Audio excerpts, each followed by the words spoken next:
అదే కిష్కింధలో అదే ఋష్యముఖ పర్వతం మీద అదే కొండ గుహలో ఉంటూ అదే కొండ చర్యల్లో తిరుగుతూ అదే కొలంలో స్నానం చేస్తూ తన విరహబాధ ఏదో లక్ష్మణుడితో చెప్పుకున్నాడు, చెట్టుతో చెప్పాడు, పుట్టతో చెప్పాడు రామచంద్రమూర్తి గారి. అనుకున్న గడువు 4 నెలలు అయ్యే వరకు సుగ్రీవుడికి కూడా కబురు చేయలేదండి. అవురా రాముడు అందాల రాముడు అందువలన దేవుడు. హిందూ మతం అనక్కలేదండి, శ్రీరామ మతం చాలు. హిందూ మతం శ్రీరామ మతం.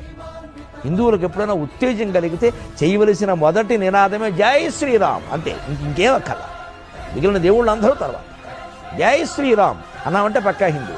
ఎందుకంటే ఆ మాటకు ఆంజనేయ స్వామి కూడా సంతోషిస్తాడు, మనకి 1000 ఏనుగుల బలం ఇస్తాడు. ఎందుకని హిందూ మతం అందరికీ, హిందువులందరూ ఏకంగా చేయవలసిన నినాదం ఏదైనా ఉంటే జై శ్రీరామ్.